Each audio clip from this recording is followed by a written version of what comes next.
اعوذ باللہ من الشیطان الرجیم بسم اللہ الرحمن الرحیم فخلف من بعدهم خلف ورثوا الكتاب يأخذون عرض هذا الأدنى ويقولون سيغفر لنا وإن يأتهم عرض مثله يأخذوه ألم يؤخذ عليهم ميثاق الكتاب ألا يقولوا على الله إلا الحق ودرسوا ما فيه والدار الآخرة خير للذين يتقون أفلا تعقلون والذين يمسكون بالكتاب وأقاموا الصلاة إنا لا نضيع أجر المحسنين وإذ نتقنا الجبل فوقهم كأنه ظلة وظنوا أنه واقع بهم خذوا ما آتيناكم بقوة واذكروا ما فيه لعلكم تتقون وإذ أخذ ربك من بني آدم من ظهورهم ذريتهم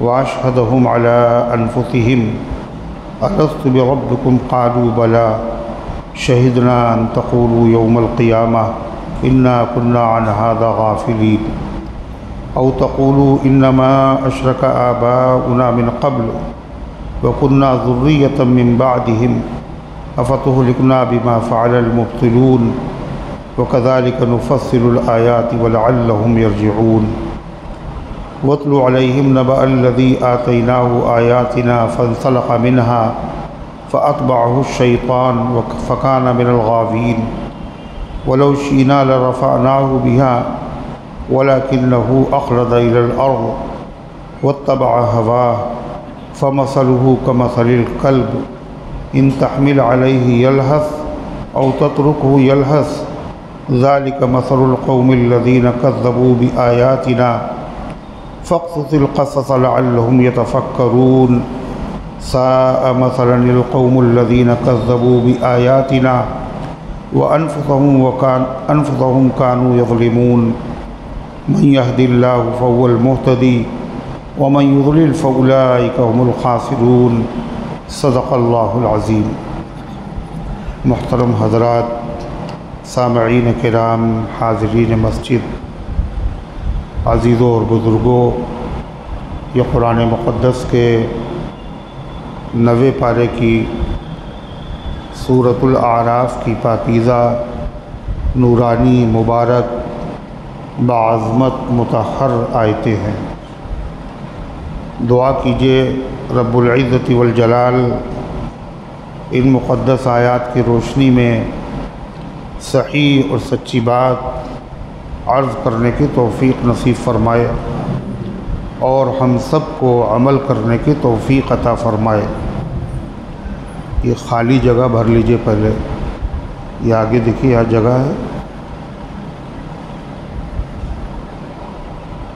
اللہ تعالیٰ نے اس سے پہلے کی آیات میں ذکر فرمایا کہ بنی اسرائیل نے جب اللہ تعالیٰ کے حکموں کی خلاف ورزی کی تو اللہ تعالیٰ نے ان کو سزائیں دیں۔ ان سزاؤں میں سے ایک سزا یہ تھی کہ ان کو دنیا میں مختلف جماعتوں کی شکل میں منتشر کر دیا، یعنی وہ قوم کسی ایک ملک میں نہ رہی، مختلف ملکوں میں بکھر گئے وہ لوگ۔ اللہ کی نعمت ہے کہ لوگ متفق رہیں، متحد رہیں، لیکن وہ لوگ بکھر گئے۔ پھر اللہ تعالیٰ نے فرمایا منہم الصالحون ومنہم دون ذالک، ان میں اچھے لوگ بھی تھے اور ان میں اس کے علاوہ بھی تھے، یعنی اچھے لوگ تو کم تھے مگر نافرمان زیادہ تھے۔ قرآن کی دوسری آیت میں ہے منہم المؤمنون واکثرہم الفاسقون، ان میں سے تھوڑے لوگ ایمان لانے والے ہیں اور ان میں سے زیادہ تر نافرمان۔ پھر اللہ تعالیٰ فرماتا ہے فرما بردار جو تھے وہ وہی تھے جنہوں نے توریت پہ عمل کیا، اور توریت کی بشارت کے مطابق جب آخری پیغمبر دنیا میں آ گئے تو انہوں نے ان کا کلمہ پڑھ لیا، ان کی اتباع کر لی، یہ اچھے لوگ۔ اور دوسرے لوگ خراب تھے جنہوں نے آپ کا کلمہ نہیں پڑھا، پہچان تو لیا آپ آخری نبی ہیں مگر کلمہ نہیں پڑھا۔ اللہ فرماتا ان کو بھی ہم نے ان کے حال پہ چھوڑا نہیں، ہدایت پر لانے کے لیے ان کو بھی ہم نے تنبیہات کی، تنبیہ کی ان کو کیسے؟ وَبَلَوْنَاهُمْ بِالْحَسَنَاتِ وَالسَّيِّئَاتِ، ہم ان کو آزماتے رہے بھلائیوں سے اور برائیوں سے، یعنی ان کو کبھی ہم نے عیش و آرام کی فراوانی دے دی، نافرمان ہیں مگر عیش و آرام، دولت برس رہی ہے، کاہے کے لیے؟ تاکہ اللہ تعالیٰ کا شکر ادا کرے۔ اور فرمایا بالسیئات، اور کبھی ہم نے پریشانیوں سے آزمایا، پریشانیوں میں جب مبتلا کیا تو مقصد یہ تھا کہ اب سے یہ اپنے گناہوں سے باز آ جائیں اور توبہ کر لیں۔ وَبَلَوْنَاهُمْ بِالْحَسَنَاتِ وَالسَّيِّئَاتِ، اس سے کیا پتہ چلا؟ جو آدمی کی زندگی میں تبدیلیاں آتی ہیں، کاروبار ہے، عیش و آرام ہے، صحت ہے، کبھی نعمتیں ہیں اور کبھی زحمتیں ہیں، تو یہ نعمتیں اور زحمتیں کیوں ہوتی ہیں؟ یہ اللہ تعالیٰ کی طرف سے امتحان ہوتا ہے۔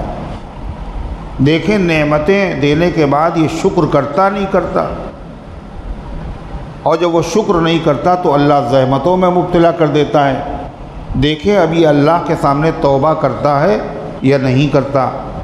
بنی اسرائیل ان دونوں امتحانوں میں فیل ہو گئے۔ جب اللہ نے ان کو نعمتیں دیں، دولت سے نواز دیا، تو انہوں نے کیا کہا؟ ان اللہ فقیر ونحن اغنیاء، اللہ فقیر ہے اور ہم لوگ مالدار ہیں۔ کیوں کہا؟ اللہ تعالیٰ نے فرمایا وَمَن يُقْرِضُ اللَّهَ قَرْضًا حَسَنًا، کون ہے جو اللہ کو بہترین قرضہ دے دے؟ اللہ نے قرض مانگا اپنے بندوں سے، حالانکہ اللہ تو سب کو دینے والا، اس کو قرضے کی کیا ضرورت؟ قرض حسنہ کا مطلب یہ ہے جو اللہ تعالیٰ کے بندوں پر ان کی تعاون کے لیے، مدد کے لیے خرچ کرے۔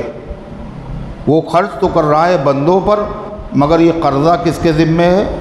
اللہ کے ذمے ہے۔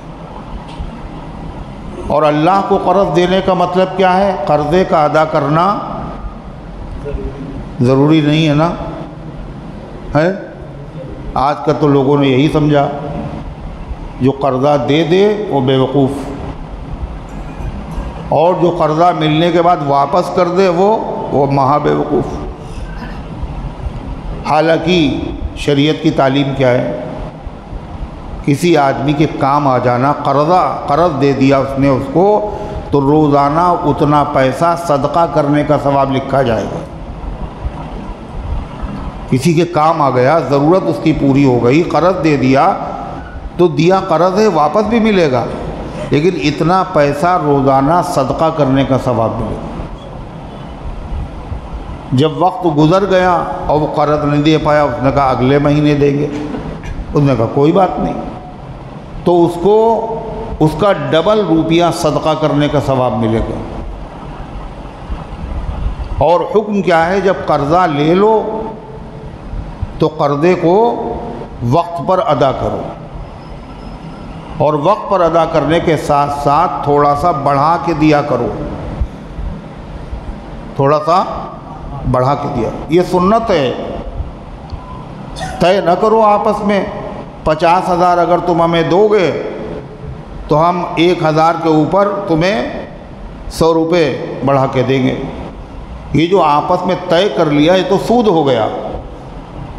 طے نہ کرو، بلکہ سوچو اس آدمی نے قربانی دی ہے، وہ اتنا پیسہ کسی کام میں لگاتا تو اس کو فائدہ ہوتا، مگر اس نے رحم کھا کر ہماری ضرورت کو پورا کرنے کے لیے پیسہ دے دیا، لہٰذا ہمیں کیا زیب دیتا ہے کہ ہم وقت پر واپس کریں اور تھوڑا سا بڑھا کے دیں۔ نبی کریم صلی اللہ علیہ وسلم جب قرض لیا کرتے تھے تو بڑھا کے دیتے تھے اور وقت پر دیتے تھے۔ آپ نے کہا زن ورجح، تول کے دو اور تھوڑا سا جھکا کے تولو.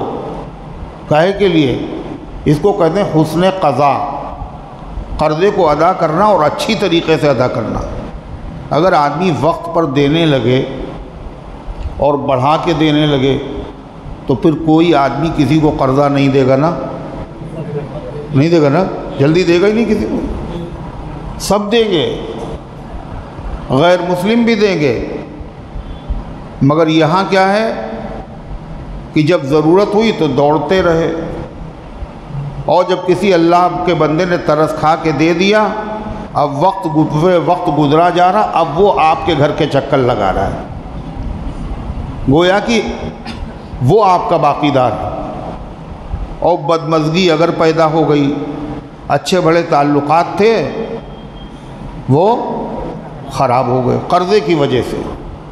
اس لیے کہتے ہیں القرض مقراض المحبہ، قرضہ جو ہے وہ محبت کی قینچی ہے. اور قینچی سے کیا ہوتا ہے؟ سلائی کیا ہوتا ہے؟ کاٹ دیا جاتا ہے. اچھے بڑے تعلقات خراب ہو گئے. تو اللہ تبارک و تعالی نے فرمایا من یقرض اللہ قرضا حسنا، کون ہے جو اللہ کو اچھا قرض دے؟ اچھا قرض کا مطلب قرض بھی دے اور اخلاص کے ساتھ، اس لیے دے رہے ہیں کہ اللہ راضی ہو جائے. ماں باپ کی جو خدمت آپ کر رہے ہیں یہ اللہ کو قرضہ دے رہے ہیں. آپ ماں باپ آپ کے ہیں، آپ ان کی جو خدمت کر رہے ہیں، دیکھ ریکھ کر رہے ہیں، ان کا خیال کر رہے ہیں، ان کی ضرورتیں پوری کر رہے ہیں، یہ قرضہ ہے. دے ماں باپ کو رہے ہیں مگر اللہ کو قرضہ دے رہے ہیں. بیوہ بہن ہے، بیوہ بیٹی ہے، اس کے بچے ہیں، دوسرے غریب رشتہ دار ہیں، آپ ان کی جو مدد کر رہے ہیں یہ حقیقت میں مدد رشتہ داروں کی کر رہے ہیں، مگر یہ قرضہ اللہ کو دے رہے ہیں، بشرطے کہ نام و نمود نہ ہو. قرضہ کیوں کہا اللہ کو قرضہ دے رہے ہیں؟ اس لیے کہ قرضہ جو ہے اللہ تعالیٰ کو اگر دیں گے تو ہمارا قرضہ پھر ملے گا نہیں، اس لیے کہ اللہ تعالیٰ کے پاس تو کمی ہے. اس کے وہاں تو وَلِلَّهِ خَزَائِنُ السَّمَاوَاتِ وَالْأَرْضِ، آسمان و زمین کے خزانے ہیں، اس لیے وہ تمہیں دے گا ضرور. اور دینے کے ساتھ اتنا نہیں دے گا جتنا آپ نے دیا تھا، وہ بڑھا کے عطا فرمائے گا. اس لیے اس کو کہا قرض حسنہ. مگر یہودیوں نے جب یہ سنا، حضرت صدیق اکبر رضی اللہ عنہ نے ایک یہودی عالم سے کہا تھا اللہ پہ ایمان لے آؤ، تو اس نے کہا ہم اس خدا پہ ایمان نہیں لاتے جو فقیر ہے، جو قرضہ بندوں سے مانگتا ہے. یہ کہا تو حضرت صدیق اکبر کو غصہ آ گیا، اس نے اللہ کی شان میں گستاخی کی، ایک کنٹا مارا. لوگ سوچتے ہوں گے حضرت عمر کا مزاج یہ تھا، درہ ان کا جلدی سے اٹھتا تھا. یہ حضرت صدیق اکبر کا واقعہ. جی ہاں، حضرت صدیق اکبر جن کی شان یہ ہے ارحم امتی بی امتی ابو بکر، میری امت میں سب سے رحم دل ابو بکر ہے. مگر ان کو بھی غصہ آ گیا. غصہ کب آیا؟ اپنی وجہ سے نہیں آیا، اللہ کی شان میں گستاخی کی، اللہ کو فقیر کہا تو ایک کنٹا مارا. جب اس کے مار دیا تو وہ یہودی حضور پاک صلی اللہ علیہ وسلم کے پاس آیا شکایت کرنے کے لیے کہ وہ آپ کے جو دوست ہیں انہوں نے مجھے مارا ہے، اور کیوں مارا یہ وجہ نہیں بتا رہا. اتنے میں حضرت صدیق اکبر آئے، اتنے میں وہ رفیق نبوت بھی آ گیا جس سے بنائے عشق و محبت ہے استوار، عشق و محبت کا محل جس کی وجہ سے قائم ہے، وہ اللہ کے رفیق نبوت صدیق اکبر آ گئے اور پوچھا ابو بکر تم نے اس کو مارا؟ جی ہاں ہم نے اسے مارا. ما حملکا، کس چیز نے آپ کو آمادہ کیا؟ کہ اس نے اللہ کی شان میں گستاخی کی اور کہا اللہ فقیر ہے اور ہم مالدار ہیں، اللہ ہم سے قرضہ مانگ رہا ہے، مالداروں سے غریب لوگ قرضہ مانگا کرتے ہیں. تو آپ نے فرمایا یہودی سے تم نے یہ کہا تھا؟ مگر نہیں، ہم نے تو کہا نہیں، مکر گیا۔ اس نے صدیق اکبر کو جھٹلا دیا۔ سب سے پہلے صدیق اکبر کو جس نے جھٹلایا وہ کون تھا؟ کون تھا وہ؟ مسلمان تھا، وہ یہودی تھا۔ تو آپ نے فرمایا ابو بکر تم کہہ رہے ہو اس نے فقیر کہا، یہ کہہ رہا میں نے نہیں کہا، تم مدعی ہو، مدعی کے ذمے گواہ پیش کرنا ہوتا ہے، تم گواہ پیش کرو، اس نے اللہ کی شان میں گستاخی کی، اللہ کو فقیر کہا، تم نے اسے مارا، گواہ پیش کرو۔ صدیق اکبر نے عرض کیا وہاں میرے اور اس کے علاوہ کوئی تھا ہی نہیں، میں گواہ کہاں سے پیش کروں؟ اب مسئلہ دوسرا ہو گیا، جب مدعی گواہ نہ پیش کر سکے تو عدالت کا قانون کیا ہے؟ مدعا علیہ سے کہا جائے گا تم قسم کھا جاؤ، اگر وہ گواہ پیش کر دے تو فیصلہ ہو جائے گا، اگر گواہ نہ پیش کر سکے تو جس کے خلاف دعویٰ کیا گیا ہے وہ قسم کھا لے تو فیصلہ اس کے حق میں ہو جاتا ہے۔ الیمین علی من ادعا، البینۃ علی المدعی والیمین علی من انکر، یہ حدیث ہے۔ بینہ گواہ پیش کرنا مدعی کی ذمہ داری ہے، اور قسم کھانا جو انکار کرے یعنی مدعا علیہ اس کی ذمہ داری ہے۔ اب اللہ کے نبی اس کو قسم کھلاتے تم قسم کھا جاؤ کہ تم نے نہیں کہا اللہ کو فقیر، تو یہودی قسم تو کھاتا نہیں، کھاتا؟ جو اللہ کی شان میں گستاخی کر سکتا ہے، جو صدیق اکبر کو جھوٹا کہہ سکتا ہے، وہ آدمی جھوٹی قسم نہیں کھا سکتا، وہ جھوٹی قسم کھا لیتا۔ اب عدالت کا قانون، یہاں تو قانون چلتا ہے، میں اگر قسم کھا لی تو پھر فیصلہ ہو گیا۔ ضروری نہیں کہ فیصلے کے بعد وہ چیز حلال ہو جائے، ضروری نہیں، فیصلہ قاضی نے کر دیا، ہو سکتا غلط ہو، لیکن فیصلے کی وجہ سے وہ حرام چیز حلال نہیں ہوتی۔ نہیں سمجھ میں آئی بات؟ فیصلہ اگر ہو جائے قانون کے اعتبار سے تو حرام چیز حلال نہیں ہوگی۔ کسی نے جھوٹا مقدمہ دائر کر دیا کہ میرا ان کے اوپر پیسہ، انہوں نے کہا میرا پیسہ ہے، انہوں نے کہا ہم نہیں دیں گے آپ کا پیسہ، آپ نے دیا کب؟ تو اس نے کہا چلو ہم کیس کرتے ہیں قاضی کے یہاں۔ جب قاضی کے یہاں پہنچا، قاضی نے کہا آپ کہتے ہیں پیسہ دیا، یہ کہتا نہیں دیا، گواہ لائیے۔ گواہ تو کوئی ہے نہیں، تو اس سے کہا قسم کھا لو، وہ قسم کھا لے گا، حالانکہ اس نے پیسہ اس کو دیا تھا اور وہ جانتا ہے دیا ہے، مگر اس نے انکار کر دیا۔ قاضی نے کہا جب گواہ نہیں ہے، اس نے قسم کھا لی، تو اس کا مطلب یہ ہے کہ آپ کا پیسہ اس کے اوپر نہیں ہے، تو اتنا پیسہ اس کو مل گیا، وہ جانتا یہ حرام کا پیسہ ہے، اس فیصلے کی وجہ سے وہ حرام ہی رہے گا، حلال نہیں ہوگا۔ تو قریب تھا حضرت صدیق اکبر رضی اللہ عنہ کے خلاف فیصلہ ہو جائے اور اللہ کے نبی یہ کہہ دیں جھوٹی قسم کھانے کے بعد ابو بکر سے تم بدلہ لے لو، ان کے بھی مار دو ایک تماشا، مگر اللہ کی غیرت کو یہ اللہ کے لیے کیا تھا ابو بکر نے، یہ اللہ کی غیرت کو بغیر اللہ نے جبریل کو بھیج دیا، اور جبریل کیا کریں؟ قد سمع اللہ قول الذین قالوا ان اللہ فقیر ونحن اغنیاء سنکتب ما قال وقتلهم الانبیاء بغیر حق ونقول ذوقوا عذاب الحریق۔ کیا کہا خدا نے؟ کسی نے سنا ہو نہ سنا ہو، مگر اللہ نے آسمانوں پر عرش پر سنا ہے کہ یہودی کہہ رہا تھا اللہ فقیر ہے اور ہم مالدار۔ صدیق اکبر نے جو کہا ہے بالکل سچے ہیں، ان کا دنیا میں کوئی گواہ نہیں ہے مگر عرش والا ان کا گواہ ہے، قرآن کی آیت نازل ہو۔ اور اللہ کہہ رہا یہی نہیں، یہ تو انبیاء کے قاتل ہیں، یہ انبیاء کو قتل کیا ہے، یہ ہم نے سب فرشتوں سے نوٹ کروا دیا ہے، اور قیامت کے دن ہم ان سے کہیں گے ذوقوا عذاب الحریق، تم نے اللہ کے نیک بندوں کا دل جلایا تھا، آج ہم تمہیں جلا دیں۔ تو یہودیوں کے اوپر جب اللہ نے دولت کی فراوانی کی تو بجائے شکر ادا کرنے کے فیل ہو گئے، اللہ کی شان میں گستاخی کرنے لگے، اللہ فقیر ہے مالدار۔ جب اللہ تعالیٰ نے ان کو دوسرے طریقے سے آزمایا، یعنی جو کچھ دولت تھی اللہ نے ان سے چھین لی، تو یہ بھی امتحان تھا، اس امتحان میں فیل ہو گئے اور کیا کہنے لگے؟ ید اللہ مقبوضہ، ید اللہ مغلولہ، کہنے لگتا یہ آج کل اللہ میاں کے ہاتھ بندھے ہوئے ہیں۔ سمجھ رہے ہیں؟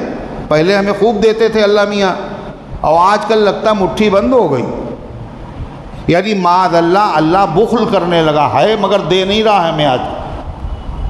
تو نوازا جب بھی فیل ہو گئے اور چھینا جب بھی فیل ہو گئے۔ اللہ فرماتا مگر ہم نے یہ نوازا، یہ کیوں آزمائش کی تھی؟ لعلہم یرجعون، تاکہ وہ سیدھے راستے پر واپس آ جائے۔ اللہ قرآن میں بتا رہا ہے یہودیوں میں دو طرح کے لوگ تھے، ایک اچھے اور ایک خراب۔ اچھے کم تھے، خراب زیادہ تھے، ان کو بھی ہم نے آزمایا، مگر ان کے بعد جو نئی نسل آئی، ان کے بعد جو نئی نسل آئی ان میں کوئی اچھا نہیں تھا، سب خراب۔ ان کے جو جانشین آئے، ان کے بعد جو نئی نسل آئی، ان کے بعد جو ان کے خلیفہ آئے، ان کے بعد جو نئے لوگ پیدا ہوئے، وہ سب کے سب خراب تھے۔ کیا خراب تھے؟ سنیے، فخلف من بعدہم خلف، پھر ان کے جانشین بنے نالائق لوگ۔ میں نے بتایا تھا دوسرے سے پہلے درس میں، عربی میں ایک لفظ ایک ہی ہے مگر معنی بڑی جلدی بدل جاتے ہیں۔ خلف اگر کہا تو اس کے معنی ہے نالائق،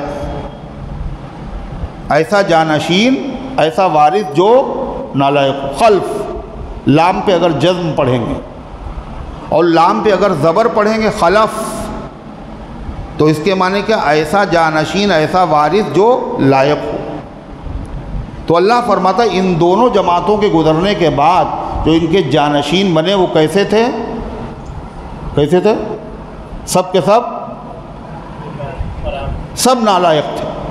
فخلف من بعدہم خلف، تو ان کے جانشین بنے نالائق لوگ، حرام خور۔ ورثوا الکتاب، وہ کتاب کے وارث بنے۔ کتاب کے وارث بننے کا مطلب یعنی جو توریت تھی اس توریت کو انہوں نے اپنے بزرگوں سے سیکھا، پڑھا، لیکن پڑھنے کے بعد کیا کیا؟ اس کتاب کو انہوں نے بدلا، اس میں ترمیم کی۔ کوئی مسئلہ پوچھنے آیا بڑا آدمی تو پیسہ لے کر کے دوسرا مسئلہ بتا دیا، اور غریب آدمی آیا تو اس کو وہی مسئلہ بتا دیا۔ یعنی وہ پیسہ بیچنے لگے، کتاب کو بیچنے لگے، ایمان کا سودا کرنے لگے۔ یہ عمل کتنا خراب ہے؟ بہت خراب ہے۔ توریت میں تبدیلی کر رہے ہیں، بجائے عمل کرنے کے اس کے حکموں کو بدل دیا، مسائل بتائے اور رشوت لینا شروع کر دیا۔ اس سے بڑی حرام خوری بولو کوئی دوسری نہیں ہے۔ ایک آدمی سود کھا رہا ہے، یہ بھی حرام خور ہے۔ ایک آدمی قرآن میں تبدیلی کر رہا ہے، غلط مسئلے بتا رہا ہے، لوگوں کو دھوکے دے رہا ہے دین کے نام پر اور پیسہ ایٹ رہا ہے، یہ اس سے بڑا حرام خور ارے ہے نہیں۔ تو خلف من بعدہم خلف، ان کے بعد کچھ نالائق لوگ جانشین ہوئے۔ ورثوا الکتاب، جو کتاب کے وارث بنے، مگر ان کی حرکت کیا تھی؟ یاخذون عرض ھذا الادنی، وہ اس دنیا کا، اس معمولی دنیا کا ادنا سا سامان لے لیتے تھے اور مسئلہ بتا دیتے تھے الٹا سیدھا آسان کر کے، توریت کو بدل دیتے تھے۔ کاہے کے لیے؟ پیسے کے لیے۔ اتنا بڑا جرم تھا جب ان سے کوئی کہتا یہ آپ نے کیا کیا، فتویٰ دیا ہے اور پیسے لے کے مسئلہ بدلا ہے آپ نے، تو کیا کہتے تھے؟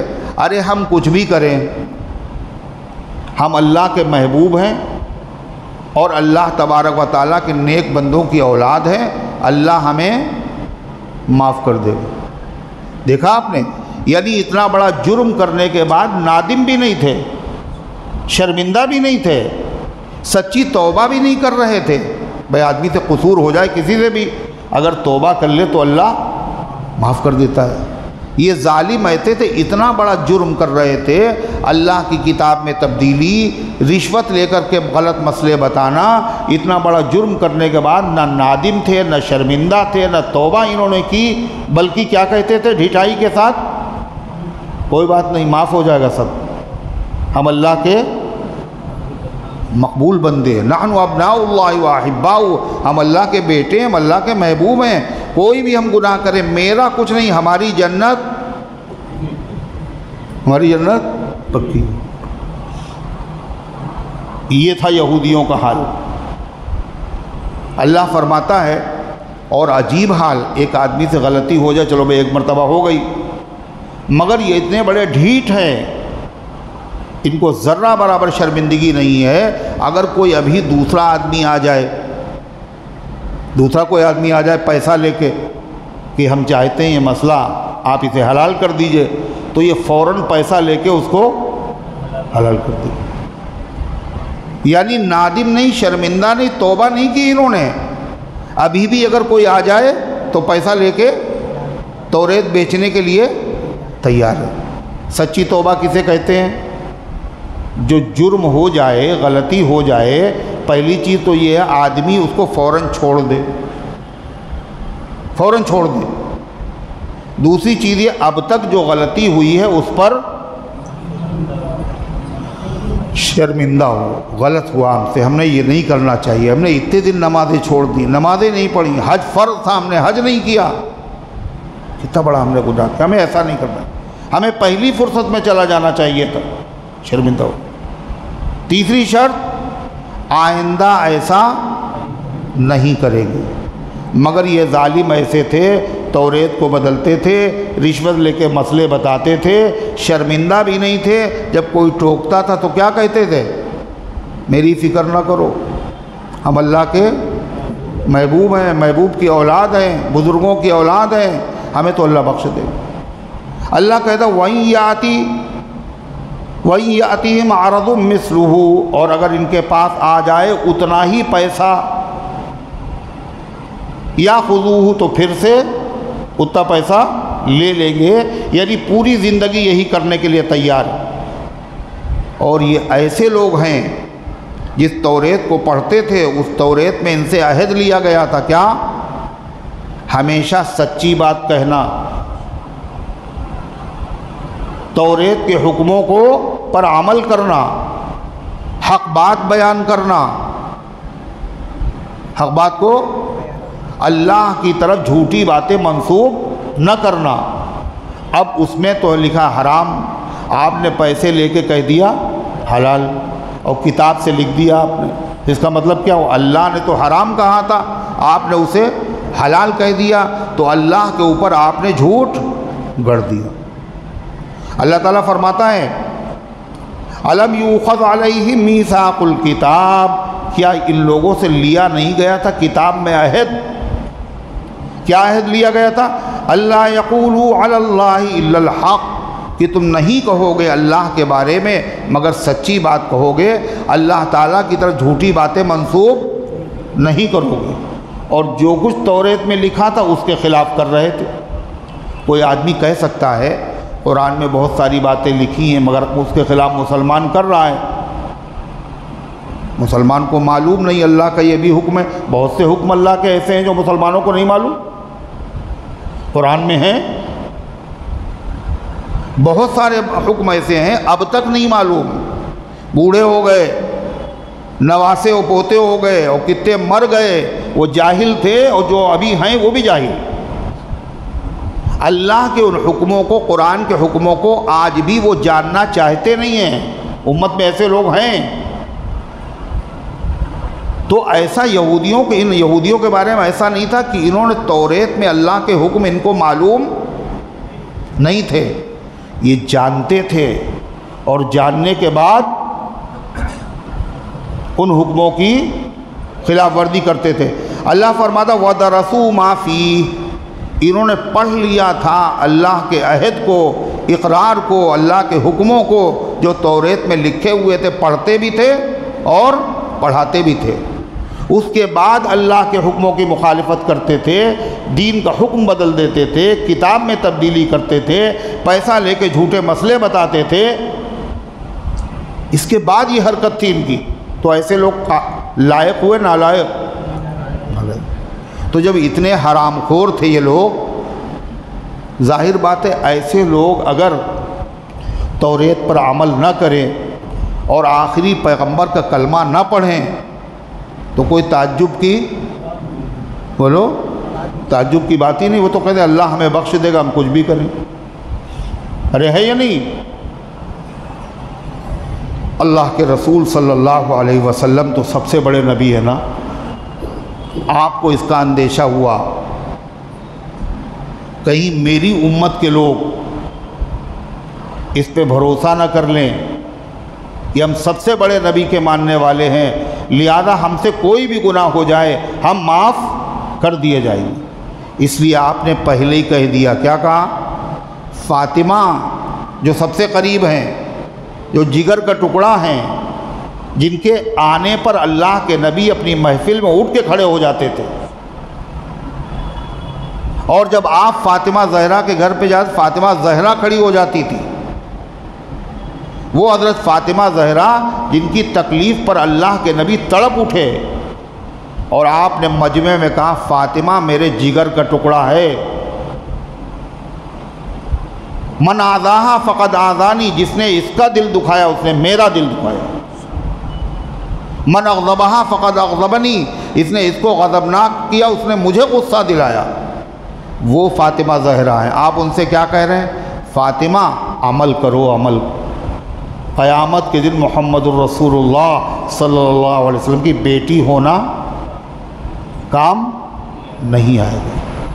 صفیہ، اے پیغمبر کی پھوپھی، اے حمزہ کی بہن، اے زبیر کی والدہ، اے عبداللہ ابن زبیر کی والدہ، تم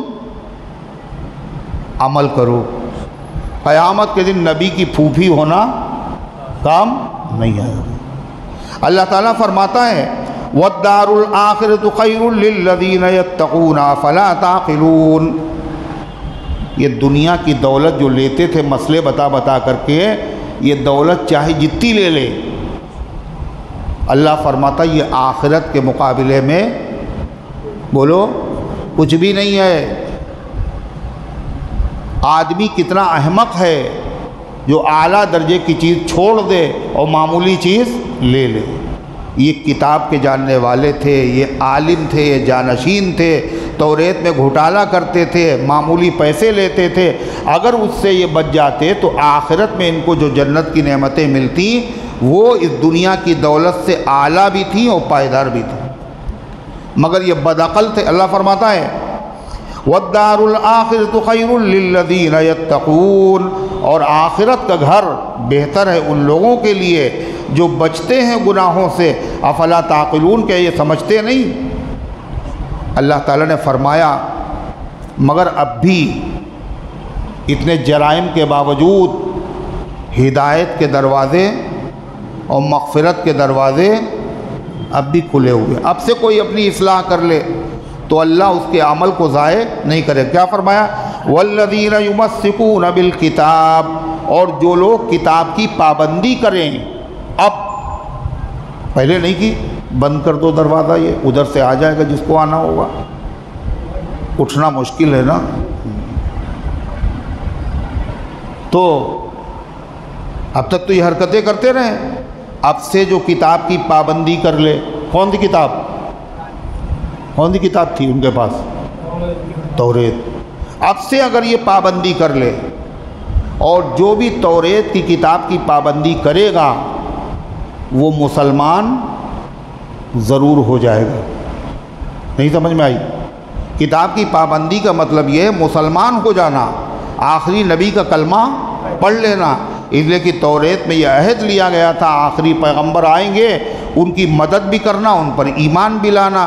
اگر آدمی توریت پر عمل کرنے کا دعویٰ کرے اور آخری نبی پر ایمان نہ لائے تو وہ توریت پر ایمان والا والذین یمسکون بالکتاب، جو کتاب کی پابندی کر لیں یعنی مسلمان ہو جائیں. پھر خالی مسلمان ہو جائیں بس نہیں، عمل بھی شروع کر دے، نیک عمل. کیا نیک عمل ہے؟ وَأَقَامُوا الصَّلَاةَ، اور نماز کو قائم کرے. توریت کی پابندی کریں، مسلمان ہو جائیں، نماز کو قائم کریں. کیا نیک کام خالی نماز ہے؟ ارے بولو، ادھر دیکھ رہے ہو سٹکنی لگ رہی اور کیا ہو رہا ہے؟ مطلب کوئی نئی چیز ہے وہ. تو وہ نیک کام بھی کر لے. نیک کام کیا بتایا اللہ نے؟ اقاموا الصلاۃ، وہ نماز قائم کرے. تو خالی نماز قائم کرنا نیک کام ہے اور نہیں ہے نیک کام. کتاب میں توریت میں خالی یہی لکھا تھا خالی نماز پڑھو. ارے روزہ بھی ہے، زکوٰۃ بھی ہے، حج بھی ہے، قربانی بھی ہے، اور اس کے علاوہ نوافل بھی ہیں اور سنتیں بھی ہیں، بہت ساری نیک کام. مگر یہاں ذکر اللہ نے کہے کا کیا؟ کہے گا وہ کتاب کی پابندی کرے اور نماز قائم کرے. اس سے کیا پتہ چلا؟ اگر آدمی کسی کتاب کو پڑھے، قرآن کو پڑھے، کسی بھی کتاب کو پڑھے اور وہ نماز قائم نہ کرے،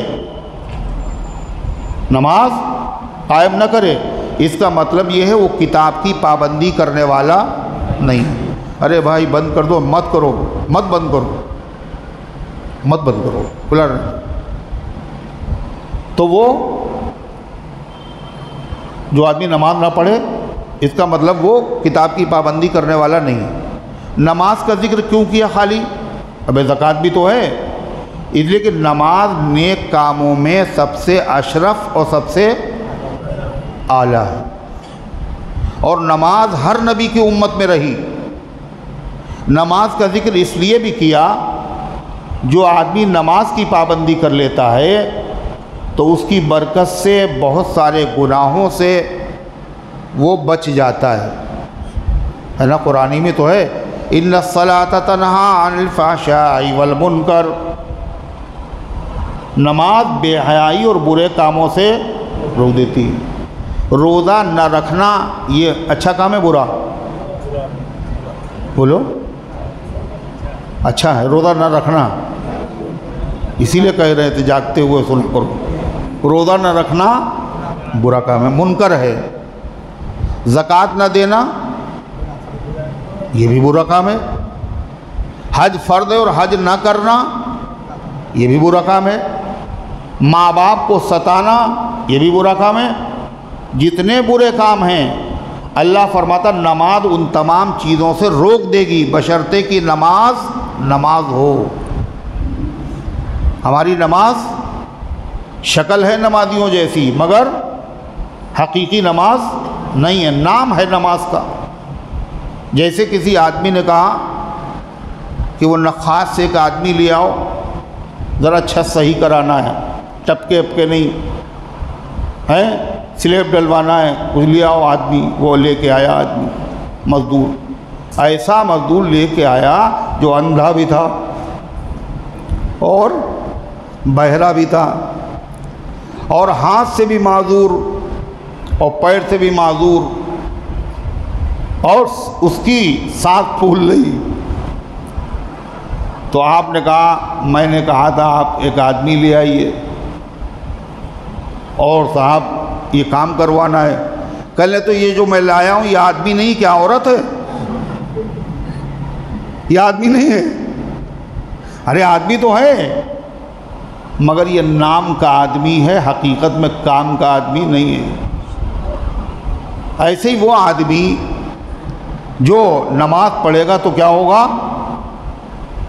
اس کی برکت سے تمام برے کاموں سے وہ رک جائے گا. اگر حقیقت میں نماز، ہماری نماز کیا ہے؟ ویسے ہی ہے جیسے وہ آدمی لے کے آیا، بہرا بھی اور گونگا بھی اور لنگڑا بھی اور لولا بھی، ایسے ہماری نماز ہے. حقیقی نماز نہیں ہے. حقیقی نماز کیا ہے؟ ان تعبد اللہ کأنک تراہ، اللہ کی ایسے عبادت کرو جیسے خدا کو دیکھ رہے ہو. فَإِن لَمْ تَكُنْ تَرَاهُ وَهُوَ يَرَاكَ، اگر تم نہیں دیکھ رہے ہو اتنا یقین ہو کہ اللہ ہمیں ضرور دیکھ رہا ہے. ہم لوگوں کی نماز ایسے ہی ہوتی ہے نا، وہ سب کی ہوتی ہے ایسے ہی. کہ اللہ میاں سن رہے ہیں سبحان ربی العظیم، ہم اب کہہ رہے ہیں بڑی تیزی سے کھٹا کھٹ سبحان ربی العظیم سبحان ربی العظیم، عظمت کے سبحان ربی العظیم سبحان ربی الاعلیٰ، اللہ کا نام ٹھیک سے لو، اللہ سن رہا ہے، التحیات ٹھیک سے پڑھو، دعائے قنوت یاد نہیں ہے تمہیں ابھی تک، ربنا آتنا سے کام چلا رہے ہو، اور لوگ کیا سمجھ رہے ہیں؟ بڑا نمازی ہے، 70 سال سے نماز پڑھ رہا ہے، یہ وطر پڑھ رہا ہے، اس نے دعائے قنوت بھی پڑھی ہوگی، مگر کوئی سن تو رہا نہیں ہے، مگر اللہ کو اللہ سن رہا ہے۔ بتائیے 70 سال ہو گئے اس ظالم نے ابھی تک دعائے قنوت یاد نہیں۔ یہ ہماری نماز ہے۔ تو پھر جیسی روح ہے ویسے ہی فرشتے بھی ہیں، جیسی نماز ہے ویسے اللہ تعالیٰ کی طرف سے معاملات بھی ہیں۔ مولانا ابرار الحق صاحب رحمۃ اللہ علیہ کیا فرمایا کرتے تھے؟ ہماری نماز ایسی جیسے اسٹیشن کی چائے۔ اسٹیشن کی چائے بہت اچھی ہوتی ہے نا، وہاں لوگ جاتے ہیں پینے کے لیے، خاص طور سے جیسے گلوب جاتے ہیں لوگ چائے پینے کے لیے، ایسے کچھ لوگ اسٹیشن پہ جاتے ہیں، سب سے اچھی چائے وہاں کی ہوتی ہے۔ ایسا ہے، اسٹیشن کی چائے مجبوری میں پیتے ہیں صاحب، عادت پڑی ہوئی ہے، اب اچھی تو ملے گی نہیں، لہذا تسلی کے لیے گرم پانی ہے چلو یہی پی لے، کچھ تو صحیح، ویسی ہے۔ تو فرمایا اللہ تعالیٰ نے یہاں جو ذکر کیا، وہ جو لوگ کتاب کی پابندی کرتے ہیں، یعنی وہ اچھے عمل کرتے ہیں، مسلمان ہو جاتے ہیں اور اچھے عمل کرتے ہیں، اور اچھے اعمال میں ذکر کاہے کا کیا؟ کاہے کا؟ صرف نماز کا۔ کیوں؟ اس لیے کہ نماز تمام اعمال حسنہ میں سب سے اعلیٰ اور افضل ہے۔ اور کیوں کیا؟ اس لیے کہ نماز بے حیائی اور برائیوں سے مٹا دیتی ہے۔ اور کیوں نماز کا ذکر کیا؟ اس لیے کہ نماز پڑھنے میں 15-20 روپے خرچ ہوتے نا، یہ خالی وہی پڑھ سکتا ہے جس کے پاس 15-20 روپے ایکسٹرا پڑے ہوں، چارج دینا پڑتا ہوگا پہلے، بتائیے، پیسہ بھی نہیں اس میں خرچ ہوتا ہے، زیادہ وقت بھی نہیں خرچ ہوتا۔ امیر غریب مرد عورت نوجوان بزرگ شہری دیہاتی، ایسی عبادت جو ہر ایک کر سکتا ہے۔ اور نماز کا ذکر اس لیے بھی کیا کہ نماز کفر اور اسلام کے درمیان میں فرق کرنے والی چیز ہے، اسے فرمایا وَأَقَامُوا۔ اور چوتھی وجہ کیا ہے نماز کے ذکر کرنے کی؟ نماز کی جب آدمی پابندی کر لیتا ہے تو شریعت کے دوسرے احکام پر عمل کرنا اس کے لیے آسان ہو جاتا ہے۔ اگر نماز نہیں پڑھے گا تو دوسرے حکموں پر عمل کرنا مشکل ہو جائے گا۔ اچھا، وَأَقَامُوا، اللہ فرماتا ہے تھے تو بڑے مجرم بڑے پاپی، مگر اب سے اگر وہ کتاب کے پابند ہو جائیں، نماز پڑھنے لگیں، إِنَّا لَا نُضِيعُ أَجْرَ الْمُصْلِحِينَ، ہم اپنی اصلاح کرنے والوں کے اجر کو ضائع نہیں کریں گے، ان کو بھی ثواب دیں گے۔ اللہ فرماتا ہے یہ بنی اسرائیل کے لوگ جو نالائق تھے، جانشین بنے، انہوں نے اللہ کے عہد کو توڑ دیا، پیسے لے کر کے رشوت لے کر کے غلط مسئلے بتائے، حالانکہ ان سب سے اللہ نے عہد لیا تھا۔ اور کیسے عہد لیا تھا؟ جس عہد کو انہوں نے بھلا دیا، پامال کر دیا، وہ بھلانے کی چیز نہیں تھا۔ اللہ نے ان سے عہد کیسے لیا تھا پتہ ہے؟ اللہ نے طور پہاڑ کو ان کے اوپر مسلط کر دیا تھا، اور کہا مانتے ہو نہیں مانتے ہو؟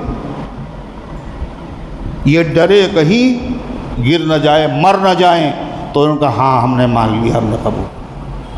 یاد آیا سورہ بقرہ میں ہے، جب فرعون و فرعونی ڈوب گئے تو بنی اسرائیل نے موسیٰ علیہ السلام سے کہا آپ کو کتاب اللہ تعالیٰ سے مانگیے، اطمینان ہو گیا، اب ہم اس پر عمل کریں۔ تو وہ توریت اللہ نے عطا فرمائی۔ جب توریت کے انہوں نے حکم سنے، کہنے یہ تو بڑے سخت، ان پہ ہم کہاں عمل کر پائیں گے، ان کی ہم سے نہیں پابندی ہو پائی، پہلے مانگ رہے ہیں اور جب آ گئے یہ تو بڑے سخت۔ اب اللہ تعالیٰ کی طرف سے کہا گیا اچھا احتجاج ہم کرتے ہیں، طور پہاڑ تھا جو 12 میل کے عرصے میں جو لوگ پھیلے ہوئے تھے بنی اسرائیل، اس طور پہاڑ کو اللہ تعالیٰ نے ان کے اوپر معلق کر دیا سائبان کی طرح۔ سائبان کہتے ہیں ایسی چیز کو جس سے سایہ کر لیا جائے۔ اس کے اندر کیا ہوتا ہے، جیسے شامیانہ، اس میں کیا ہوتا ہے، شامیانے میں بالکل ہوا میں بالکل قطعی معلق ہوتا ہے، وہ ہوا میں ہوتا ہے شامیانہ، اس کے نیچے کھمبے میں لگے ہوتے ہیں پلر۔ لیکن یہ جو اللہ نے طور پہاڑ کو ان کے اوپر سائبان کی طرح کرے، سائبان نہیں بنایا۔ سائبان میں تو کھمبے ہوتے، اس میں کھمبے میں نہیں تھے، بالکل ہوا کے اندر لٹکا ہوا ہے طور پہاڑ، اور قریب ہے کہ اگر گرا تو بچے گا کوئی نہیں۔ اللہ تعالیٰ نے کیا کہا، ارے توریت کے حکموں کو مانتے ہو نہیں مانتے ہو، قاعدے سے عمل کرو گے نہیں کرو گے؟ تو یہ مارے ڈر کے سجدے میں گر پڑے اور کہنے ہم مانتے ہیں، مگر سجدے میں جب گرے تو مفسرین لکھتے ہیں، حضرت حسن بصری کی بائیں جو آنکھ ہے، بائیں سائڈ، اس پہ سجدہ کیا انہوں نے، اور داہنی آنکھ سے دیکھتے رہے اوپر۔ گر تو نہیں رہا ہے۔ تو یہودی آج بھی جو سجدہ کرتے ہیں مسلمانوں کی طرح نہیں کرتے ہیں، بائیں آنکھ پہ سجدہ کرتے ہیں اور دائیں آنکھ سے اوپر دیکھتے ہیں۔ کہتے ہیں اسی سے ہمارے بزرگوں کو نجات ملی تھی۔ اللہ اس واقعے کا ذکر، ایسے عہد کو بھی اس لوگوں نے بھلا دیا۔ فرمایا وَإِذْ نَتَقْنَا الْجَبَلَ فَوْقَهُمْ، وہ وقت یاد کرنے کے لائق ہے جب ہم نے پہاڑ کو ان کے اوپر اٹھا دیا، كَأَنَّهُ ظُلَّةٌ، گویا کہ وہ سائبان ہے۔ سائبان تھا نہیں، سائبان میں تو کھمبے اور پلر ہوتے ہیں، اس میں کوئی روک، کوئی سپورٹر نہیں تھا۔ وَظَنُّوا أَنَّهُ وَاقِعٌ بِهِمْ، اور ان کو یقین آ گیا یہ پہاڑ ان پر گر جائے گا اور سب کے سب مسل جائیں گے۔ پھر ان سے کہا گیا خُذُوا مَا آتَيْنَاكُمْ بِقُوَّةٍ، پکڑ لو اس کو جو ہم نے تمہیں دیا ہے پوری طاقت کے ساتھ۔ جو توریت ہم نے دی ہے، اس میں جو حکم دیے ہیں، جو عہد لیا ہے، اس پر بڑی سختی اور پابندی کے ساتھ پورا عمل کرو۔ وَاذْكُرُوا مَا فِيهِ لَعَلَّكُمْ تَتَّقُونَ، اور یاد کرو ان نصیحتوں کو جو اس میں لکھی ہوئی ہیں تاکہ تم بچ سکو، تاکہ تم متقی ہو جاؤ، پرہیزگار ہو جاؤ۔ چنانچہ وہ توریت، پھر اس کے بعد پہاڑ جو تھا وہ ان سے ہٹ گیا۔ یہاں ایک سوال ہے، وہ کیا ہے بھائی؟ کسی کے ذہن میں آیا؟ حالانکہ ہم بتا چکے ہیں اس سے پہلے، حافظ جی کرے مجھے ذہن میں آیا، اور کسی کے ذہن میں آیا؟ طلحہ کے ذہن میں بھی آنا چاہیے تھا۔ یہ جتنے پڑھے لکھے لوگ ہیں ماشاءاللہ، یہ ایک سوال ہے جو ذہن اگر غور سے آپ سن رہے ہیں تو آنا چاہیے۔ آتا ہے؟ آیا سمجھ میں کچھ؟ تمہاری آیا عبد القیوم؟ بتائیے، کوئی حرج نہیں، اگر غلط بھی ہو تو حرج کیا ہے؟ کچھ آیا سمجھ میں؟ کیا سوال ہو سکتا ہے؟ تمہیں تو معلوم ہوگا، نہیں معلوم؟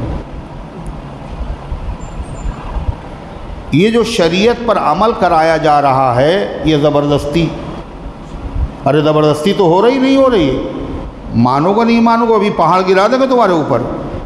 یہ دین میں زبردستی کی جا رہی ہے، اور دین میں زبردستی ہے نہیں، ارے ہے نہیں، لا اکراہ فی الدین، دین میں زبردستی نہیں ہے، اور یہ تو زبردستی ہو رہی۔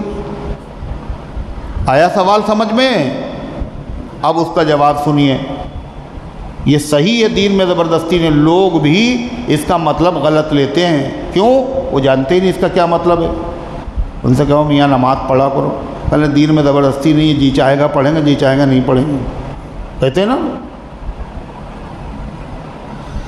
دین میں زبردستی نہیں، اس کا مطلب، اس آیت کا تعلق غیر مسلموں سے ہے۔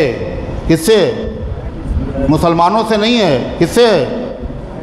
بولو، غیر مسلموں سے۔ مطلب کسی غیر مسلم کو زبردستی دیندار اور مسلمان نہیں بنایا جائے گا۔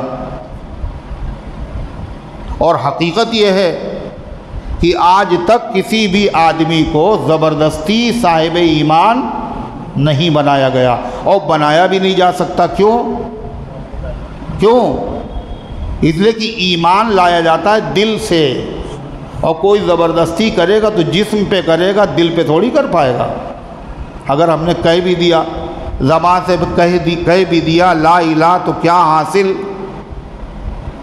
علامہ اقبال کہتے ہیں زبان سے کہہ بھی دیا لا الہ تو کیا حاصل، دل و نظر جو مسلمان نہیں تو پھر کچھ بھی نہیں۔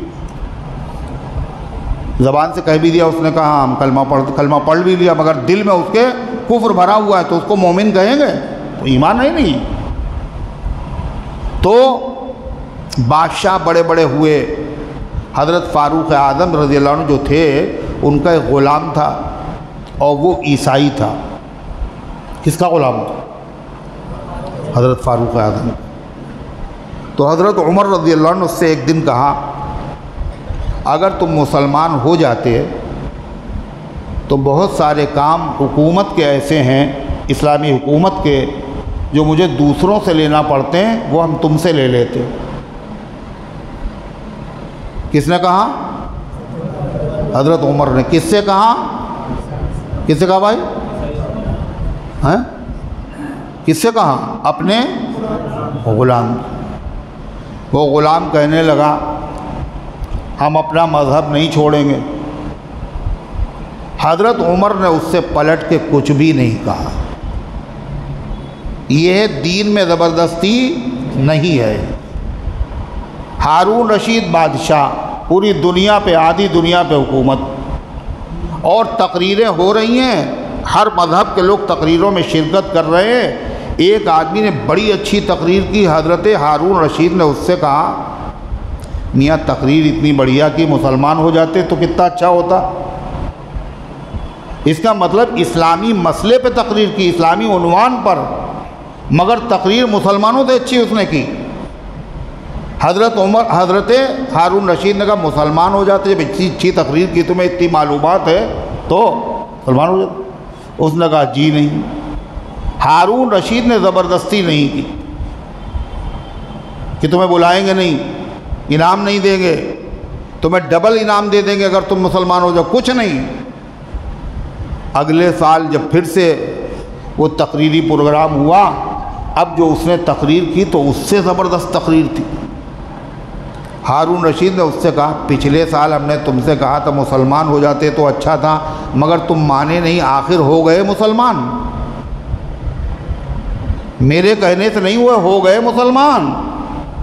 اس نے کہا ہاں آپ کے کہنے سے نہیں ہوا، مگر جب میرے دل نے کہا تو میں مسلمان ہوں۔ کہنے لگا میں بہت اچھا کاتب ہوں، کتابت کرتا ہوں، بہت اچھی کتابیں لکھتا ہوں۔ یہاں سے جانے کے بعد میں نے پہلے توریت لکھی، اور توریت بہت خوبصورت لکھی، اور بہت اس کے اندر ادھر سے ادھر کیا۔ وہ تو پہلے سے ادھر سے ادھر ہے، یہودی کر چکے، اس نے اور کیا، اور بنا سوار کے جب میں یہودیوں کے بعد لے گیا، ان بہت بڑا انعام ہمیں دیا، اور کتاب کی بڑی قدر کی، چوما اور چاٹا۔ پہلے پھر میں نے بائبل لکھی، اس میں بھی یہی حرکتیں کی۔ عیسائیوں کے بعد لگا بہت نوازا انہوں نے، اور بڑی قدر کی۔ کہا پھر میں نے یہی حرکت قرآن کے ساتھ کی، اور قرآن کو جو میں مسلمانوں کے بعد لے گا، جس کے پاس لے گیا اس نے پہلے اسے دیکھا، چیک کیا، ادھر سے ورق الٹ کے ادھر سے الٹ کر کے، اور اس کے بعد اس نے کہا یہ لے جائیے، میرے مطلب کی نہیں۔ میں جس کے پاس لے گیا کسی نے اس کو قبول نہیں کیا۔ یہ اس زمانے کے مسلمان تھے جو قرآن پڑھے ہوئے تھے، انہوں نے دیکھ لیا یہ قرآن کی آیت ہی نہیں۔ آج کل کے مسلمانوں کو کوئی قادیانی اگر بدل کر کے قرآن پکڑا دے، کہتے تو اس نے فری میں دیا، ہم لے آئے، بچوں کو بھی پڑھانا شروع کر دیں گے۔ یہ اس زمانے کا عالم تھا۔ تو اس نے کہا میں سمجھ گیا، نہ توریت کتاب عمل کے لائق ہے اب، اور نہ بائبل عمل کے لائق ہے اب۔ اس میں تحریف ہو چکی۔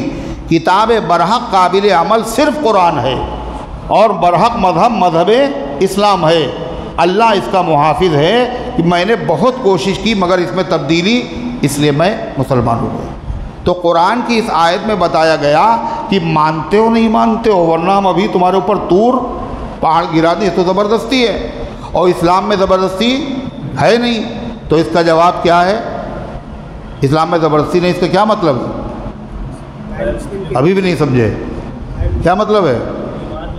زبردستی کسی کو مسلمان نہیں بنایا جائے گا، مسلمان بنانا جائز نہیں ہے اور کبھی بنایا بھی نہیں گیا۔ لیکن جو آدمی مسلمان ہو جائے، کلمہ پڑھ لے، اس کے بعد اگر دینی احکام پر وہ عمل نہیں کرے گا اور اسلامی حکومت ہوگی تو زبردستی دین کے حکموں پر اس سے عمل کرایا جائے گا۔ اگر وہ جرم کرے گا تو اس کو سزا دی جائے گی، چوری کرے گا تو ہاتھ کٹے گا، زنا کرے گا تو سزا جاری ہوگی۔ یہ کس کے لیے ہے؟ یہ غیر ایمان والوں کے لیے ہے۔ اور یہ بنی اسرائیل جن کے ساتھ یہ ہوا، پہاڑ معلق کیا، یہ سب کون لوگ تھے؟ یہ سب کون تھے؟ یہ سب ایمان کا دعویٰ کرتے تھے، انبیاء کی اولاد تھے، عہد کرنے والے تھے، موسیٰ کتاب لاؤ ہم اس پر عمل کریں گے، یہ سب وعدہ کر چکے تھے۔ یہ زبردستی نہیں ہے۔ تو اللہ تعالیٰ نے پھر کیا ارشاد فرمایا؟ وَإِذْ أَخَذَ رَبُّكَ مِن بَنِي آدَمَ مِن ظُهُورِهِمْ ذُرِّيَّتَهُمْ وَأَشْهَدَهُمْ عَلَىٰ أَنفُسِهِمْ۔ اللہ نے پہلے اس عہد کا ذکر کیا جو ایک خاص قوم سے لیا گیا تھا۔ کس سے؟ بنی اسرائیل سے، کہ توریت پر عمل کرو گے، اس میں گڑبڑ نہیں کرو گے، اللہ کی طرف غلط بات منسوب ہے۔ اب ایک ایسے عہد کا ذکر کیا جا رہا ہے جو اللہ نے خاص قوم سے نہیں لیا بلکہ تمام آدم کی اولاد سے لیا۔ کس سے لیا؟ ہندو، مسلم، سکھ، عیسائی، جین، پارسی، ہر مذہب کے ماننے والے سے، ہر آدم کی اولاد سے، ہر انسان سے اللہ نے عہد لیا۔ اس عہد کا ذکر ہے، اس کا نام ہے عہد الست۔ عہد الست کب لیا تھا اللہ تعالیٰ نے یہ عہد؟ دنیا میں انسانوں کو پیدا کرنے سے پہلے اللہ تعالیٰ نے قیامت تک جو پیدا ہونے والے انسان ہیں ان سب کی روحوں کو اللہ نے نکالا۔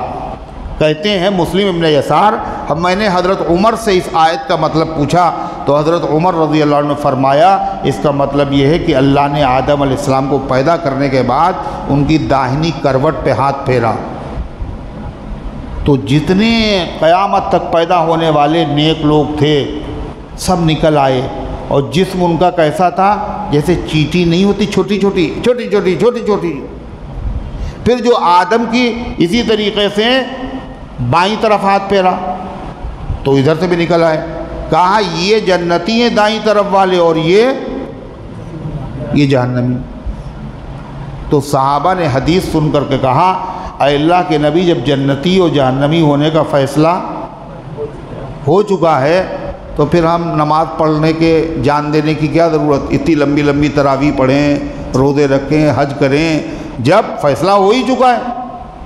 تو آپ نے فرمایا نہیں، تم سے تو یہ کہا گیا کہ نیک کام کرو گے تو تمہارے لیے، تمہیں تو پتہ نہیں تمہارا نام کہاں میں لکھا ہوا، تم سے تو یہ کہا گیا نیک عمل کرو گے تو جنت ہے، لہذا تم نیک عمل کرتے رہو، برے راستے پر مت چلو۔ جب اللہ تعالیٰ نے ان سب کو نکالا، ساری اولادوں کو، تو وہ لوگ سب کہاں تھے معلوم؟ جیسے اس وقت لوگ بیٹھے ہوئے ہیں ایسے ہی سب کے سب تھے۔ یعنی ایک تو نماز میں صفیں بنتی ہیں، صفیں نہیں بنی ہوئی تھی، سب ایسے بیٹھے ہوئے تھے، اجلاس ہو رہا ہے اللہ میاں کے وہاں، کانفرنس، سب اسی طرح بیٹھے ہوئے۔ کوئی کسی کا چہرہ کسی کے چہرے کی طرف تھا اور کسی کی پیٹھ کسی کے چہرے کی طرف تھی۔ تو کہتے ہیں جن کا چہرہ آمنے سامنے تھا وہ دنیا میں ان میں محبت رہے گی، عقیدت رہے گی، انسیت رہتی ہے، اور جن کا چہرہ کسی کی پیٹھ کی طرف تھا ان میں نفرت اور عداوت اور تعلق قائم نہیں ہوتا۔ یہ عالم ارواح کا اثر ہے۔ تو غرض ہے کہ اسی واقعے کا ذکر ہے قرآن کی اس آیت میں، وَإِذْ أَخَذَ رَبُّكَ مِن بَنِي آدَمَ مِن ظُهُورِهِمْ، وہ وقت یاد کرنے کے لائق ہے جب آپ کے پروردگار نے عہد لیا بنی آدم سے، بنی آدم یعنی آدم کی اولاد سے۔ اور حدیث میں ذکر ہے کس سے لیا، کہ آدم علیہ السلام کی اولاد سے عہد لیا۔ پہلے ہاتھ پھیرا تو ادھر سے نکلے ادھر سے، یہاں کیا ہے، عہد لیا آپ کے رب نے بنی آدم سے۔ کیسے؟ من ظہورہم، ان کی پیٹھوں سے، ذریتہم، ان کی اولادوں سے۔ قرآن کی آیت یہ بتا رہی ہے آدم کی اولاد کی پیٹھ سے اولادیں نکال کر اللہ نے عہد لیا۔ حدیث میں آدم کی اولاد سے، آدم کی پیٹھ سے اولاد نکال کے عہد لیا، سمجھ رہے ہیں؟ حدیث میں آدم کی پیٹھ سے اولادیں نکال کر کے عہد لیا، قرآن میں ہے آدم کی سے ان کی اولاد اور پھر ان کی اولاد کی جو اولادیں تھیں ان سے عہد لیا۔ تو مطلب بالکل صاف ہے، پہلے آدم سے عہد لیا، پھر آدم کی جو اولاد خود پیدا ہونے والی تھی اس سے عہد لیا، پھر جو اولاد آدم کی براہ راست تھی اس کی پیٹھ پر ہاتھ پھیرا، ان سے جو اولادیں ہونے والی تھیں ان سب کو جمع کیا، سب سے عہد لیا۔ کیا عہد لیا؟ وَأَشْهَدَهُمْ عَلَىٰ أَنفُسِهِمْ، اور ان سب سے انہی کے متعلق اللہ نے قول و قرار لیا۔ کیا کہا؟ أَلَسْتُ بِرَبِّكُمْ، کیا میں تمہارا پروردگار نہیں ہوں؟ روحیں سب کی تھی، جسم بھی تھے۔ مفسرین لکھتے ہیں جب اللہ یہ سوال کر رہا تھا تو سارے لوگ، ساری روحیں پریشان تھیں کہ اللہ، کیا میں تمہارا رب نہیں ہوں؟ پوچھ رہا اللہ تعالیٰ، تو جواب کیا دیں؟ جواب کیا دیں؟ سب پریشان۔ کہا سب سے پہلے جس روح نے جواب دیا وہ روح مبارک تھی جناب محمد الرسول اللہ صلی اللہ علیہ وسلم، اور آپ کے جواب کو سن کر کے سب نے وہی جواب دے دیا۔ جب نبی کے جواب سن کر سب نے جواب دے دیا، ان میں امتی خالی نہیں تھے۔ کون تھا اس میں؟ انبیاء بھی تھے، پیغمبر بھی تھے۔ معلوم یہ ہوا اللہ کے نبی کی رحمت اور آپ کا فیض دنیا میں آنے کے بعد جاری نہیں ہوا ہے، بلکہ آپ کا فیض، آپ کی برکت اور آپ کی رحمت سب کو ملی ہے دنیا میں آنے سے ہزاروں سال پہلے۔ عالم ارواح سے آپ کا فیض جاری ہے۔ سلام اس پر تبسم گل کا جس کے مسکرانے میں، اور سلام اس پر کہ جس کا فیض ہے سارے زمانے میں۔ اللہ کے نبی معلم ہیں کس کے؟ ساری نسل انسانی کے، اور تمام انبیاء علیہ السلام کے۔ انہیں سب کو آپ ہی نے تو بتایا۔ بالکل یہ ایسے ہی ہے جیسے کہ حضور پاک صلی اللہ علیہ وسلم نے ایک مرتبہ اپنی بیویوں سے علیحدگی سے کہا۔ کیا کہا؟ میرے وہاں تو تنگی کے ساتھ تمہیں رہنا ہوگا، اگر تنگی کے ساتھ تم نہیں رہنا چاہتی، تمہیں دنیا کی دولت چاہیے تو آؤ ہم تمہیں دنیا کی دولت دے دیں اور تمہیں اپنی زوجیت سے نکال دیں اور رخصت کر دیں۔ یہ قرآن کی آیت ہے باقاعدہ۔ تو حضور پاک صلی اللہ علیہ وسلم نے سب سے پہلے اپنی جس بیوی کو بلایا، وہ کون سی بیوی تھی؟ جو سب سے چہیتی، حضرت عائشہ۔ اور حضرت عائشہ صدیقہ بڑی کم سن بھی تھی، سب سے کم عمر تھی، اللہ کے نبی کو محبت بھی تھی۔ تو آپ کے دل میں خیال آیا کہ عائشہ کم سن ہیں، کم عمر ہیں، ہو سکتا ہے یہ فیصلہ کرنے میں غلطی کر دیں کہ یہاں دنیا تو ہے ہی نہیں، حضور کے گھر پہ فاقے ہیں، دو مہینے چولہا نہیں جلتا ہے، یہ کہہ دیں کہ ہمیں دنیا کی دولت چاہیے۔ تو آپ نے فرمایا عائشہ ایک بات ہم تم سے کہنا چاہتے ہیں، اور دیکھو جواب میں جلدی نہ کرنا، اپنے ماں باپ سے مشورہ کر لینا، حضور نے کہا۔ اس کے بعد یہ کہنے کے بعد آپ نے قرآن کی آیت پڑھ کے سنائی، قُلْ إِن كُنتُنَّ تُرِدْنَ الْحَيَاةَ الدُّنْيَا وَزِينَتَهَا فَتَعَالَيْنَا أُمَتِّعْكُنَّ وَأُسَرِّحْكُنَّ سَرَاحًا جَمِيلًا۔ جب آیت پڑھی تو حضرت عائشہ کیا بول رہی ہیں؟ کہہ لیں اے اللہ کے رسول، میں آپ کے بارے میں اپنے ماں باپ سے مشورہ کروں گی؟ نہیں، بل اختار اللہ و رسولہ، مجھے دنیا اور دنیا کی رونقیں نہیں چاہیے، مجھے اللہ اور اس کے رسول کی رضا چاہیے۔ حضرت عائشہ کا جواب۔ پھر حضرت عائشہ نے کیا کہا کہ حضور جو میں نے آپ کو جواب دیا ہے یہ کسی بیوی کو بتائیے گا نہیں۔ جب دوسری بیویوں سے آپ سوال کریں گے جو میں نے جواب دیا ہے یہ بتائیے گا نہیں۔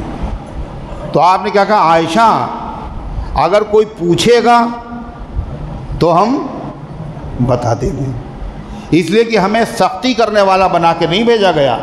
تو عائشہ صدیقہ نے جو جواب دیا تھا یہی جواب آپ کی ہر زوجہ مطہرہ نے دیا ہے۔ جو نبی نے جواب دیا تھا وہ تمام نبیوں کی روحوں نے دیا، اولیاء کی روحوں نے دیا، اور تمام انسانوں نے وہی جواب دیا۔ کیا قالوا بلا، کیوں نہیں آپ ہمارے رب ہیں؟ اللہ تعالیٰ نے کیا کہا، شہدنا،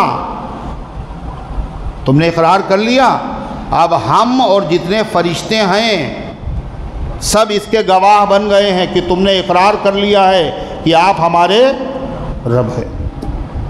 پھر اللہ تعالیٰ نے فرمایا اور یہ سارا کام ہم نے کیوں کیا، سب کو جمع کر کے تم سے قول و قرار کیوں لیا، کہیں قیامت کے دن تم یہ نہ کہنے لگو کیا، ان تقولوا یوم القیامت انا کنا عن ھذا غافلین، کہیں تم یہ کہنے لگو قیامت کے دن ہم تو اس سے بے خبر تھے، میں معلوم ہی نہیں تھا توحید کیا چیز ہوتی ہے، رسالت کیا چیز ہوتی ہے، اس لیے میں نے عہد دیا۔ او تقولوا انما اشرک آباؤنا من قبل، یا جواب میں تم یہ کہنے لگو جب شرک کر کے ہمارے پاس آؤ اور ہم کہیں تم نے شرک کیا تو تم جواب میں کیا کرو، شرک ہم نے کیا ہمارا قصور نہیں ہے، اے اللہ ہمارے باپ دادا سب مشرک تھے، اور اولاد جو ہوتی ہے وہ باپ دادا کے تابع ہوتی ہے، تو یہ جرم تو ہمارے ماں باپ نے کیا تھا اور اس جرم کی سزا آپ ہمیں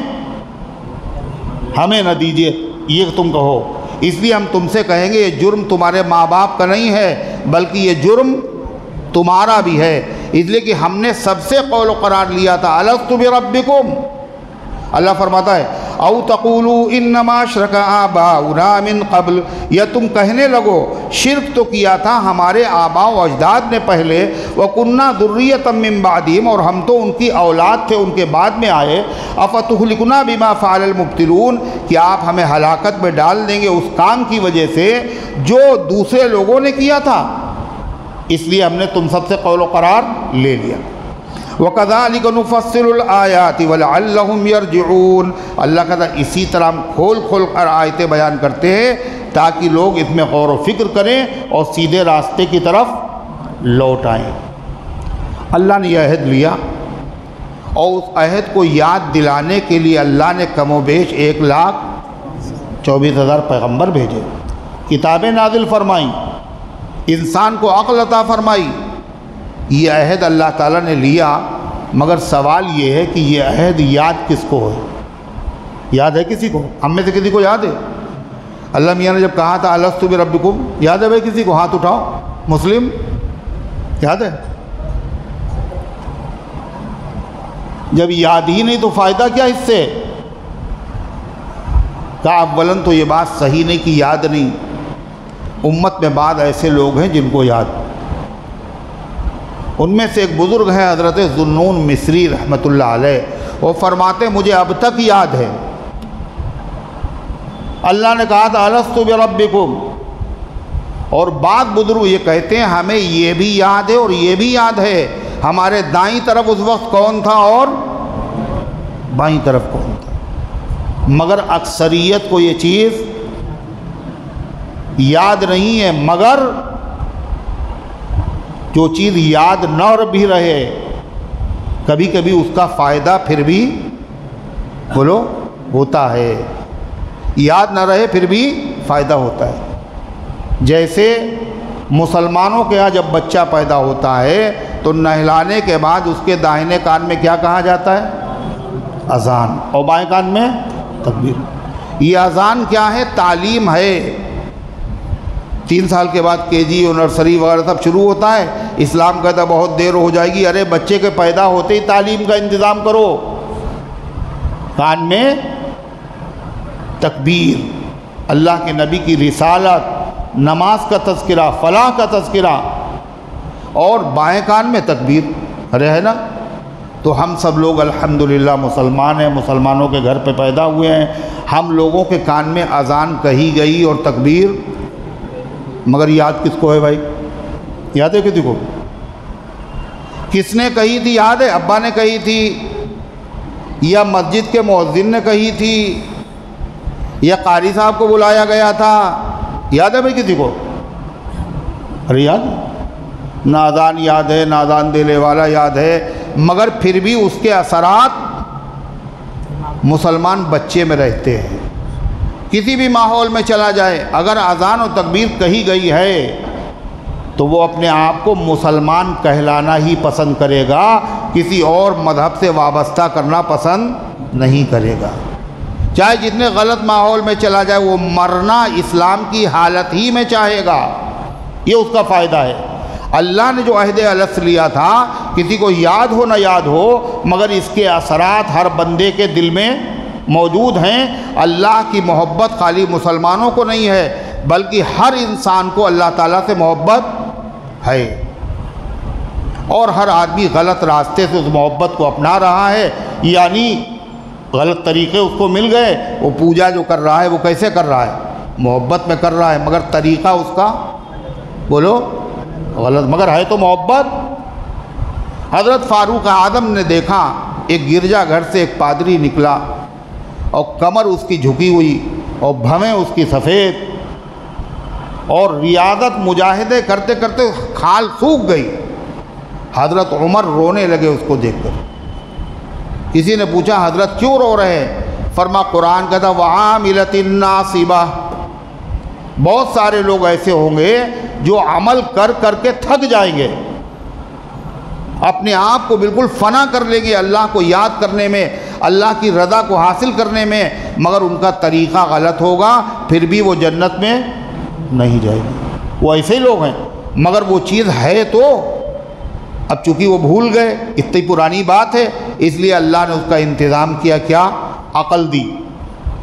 کاہے کا عہد لیا تھا؟ ایک چیز کا، کاہے کا؟ اللہ ہے اور اکیلا ہے، اللہ ہمارا رب ہے۔ یہ اگر کوئی نبی بھی اللہ نہ بھیجتا، کتابیں بھی نازل نہ کرتا، ہر انسان پر لازم تھا وہ اللہ تعالیٰ کو اپنا رب سمجھے، خالق سمجھے۔ کیوں؟ اس کی طرح کوئی ہے ہی نہیں، وہی پیدا کرنے والا ہے، اس کے علاوہ دنیا میں جتنے کوئی پیدا بولو کر ہی نہیں سکتا، لہذا رب تو وہی ہو سکتا ہے جو پیدا کرنے والا ہے۔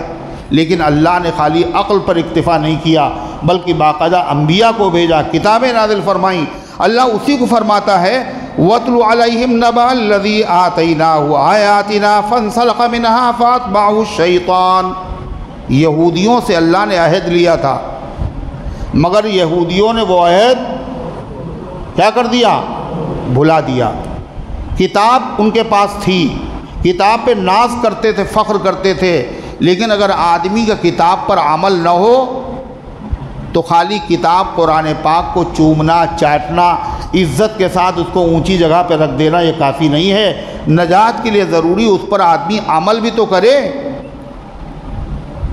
جانتا ہے اور عمل نہیں کر رہا ہے، یہ بڑی خطرناک چیز ہے۔ اللہ تعالیٰ نے عبرت کے لیے یہودیوں کو ایک واقعہ سنایا، اور یہودیوں کے لیے نہیں، ہم سب کے لیے عبرت کا سامان۔ کیا؟ ایک آدمی تھا ملک شام میں، اس کا نام تھا بلعم ابن باعورہ، بلعم ابن باعورہ، اور یہ کتاب کا عالم بھی تھا، اور یہ بیت المقدس میں رہتا تھا۔ وہاں ایک قوم رہتی تھی، ان کو کہا جاتا جبارین۔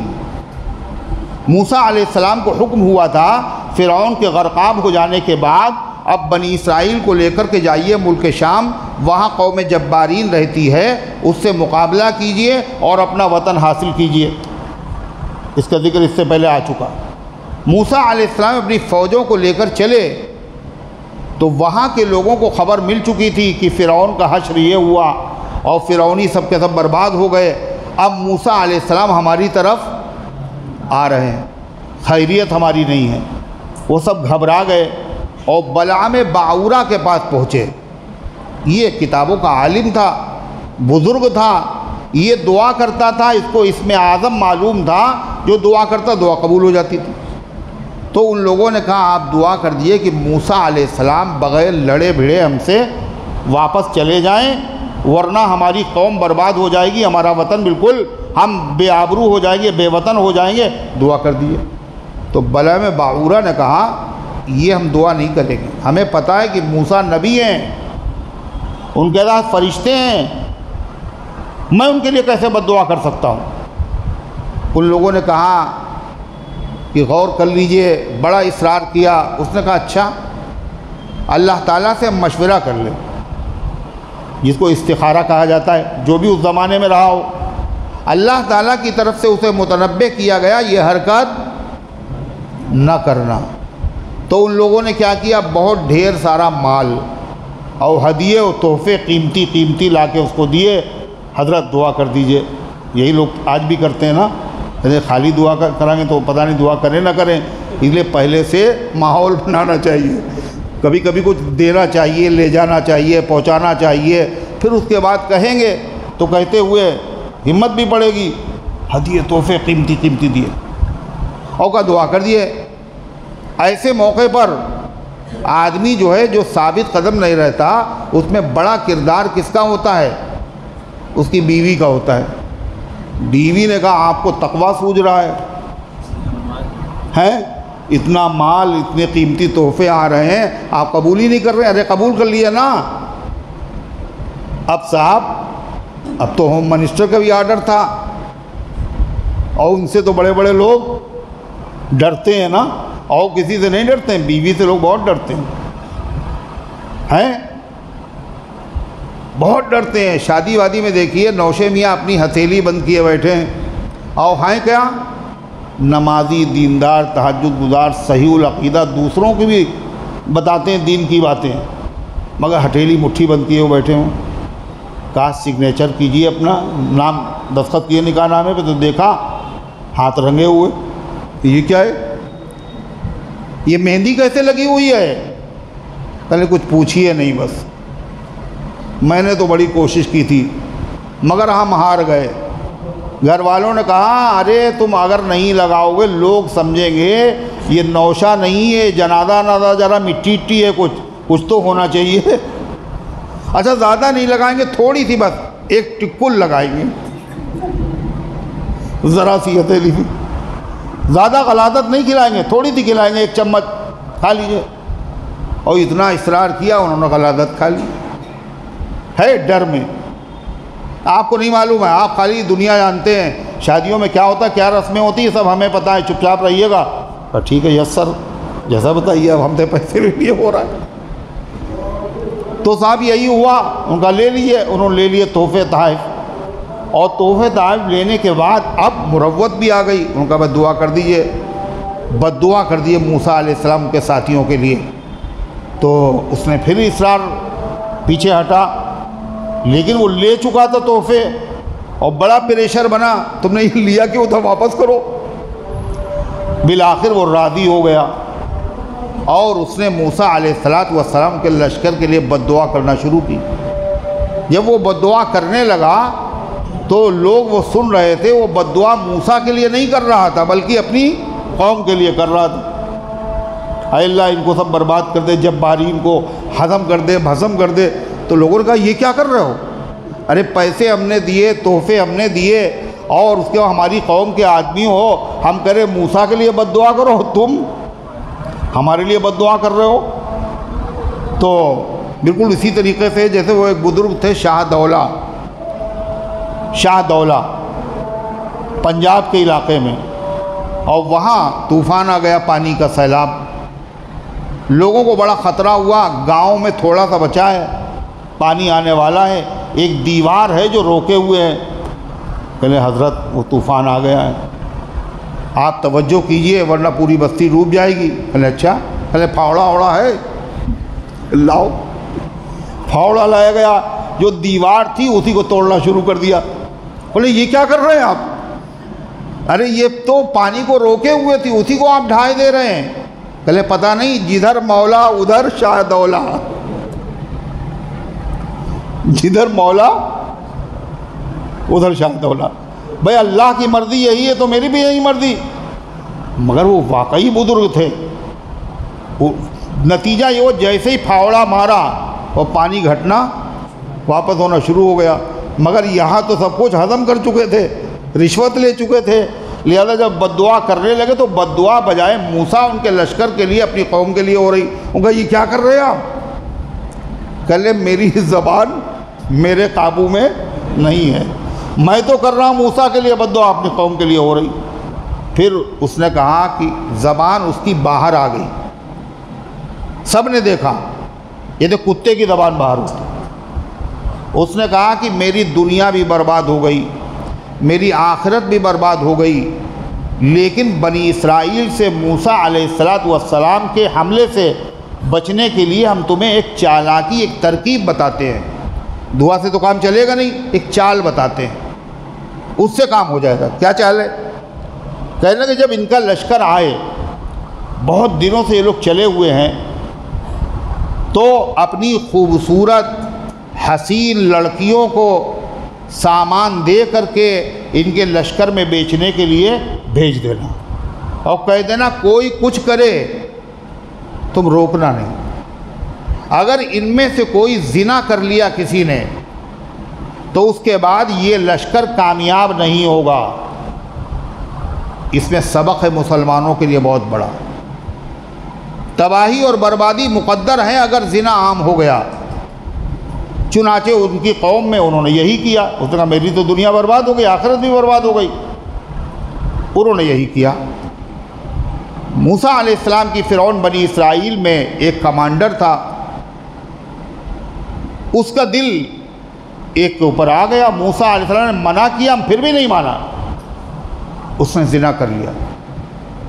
نتیجہ کیا ہوا؟ طاعون کی بیماری، پلیگ پھیلا، 70,000 بنی اسرائیل مر گئے۔ اس میں جس قوم قبیلے سے تعلق رکھتا تھا وہ لوگ آئے اور دونوں کو بھالے میں چھید دیا، اور اس کے بعد پھانسی کے اوپر لٹکا دیا تاکہ آئندہ کوئی حرکت نہ کرے۔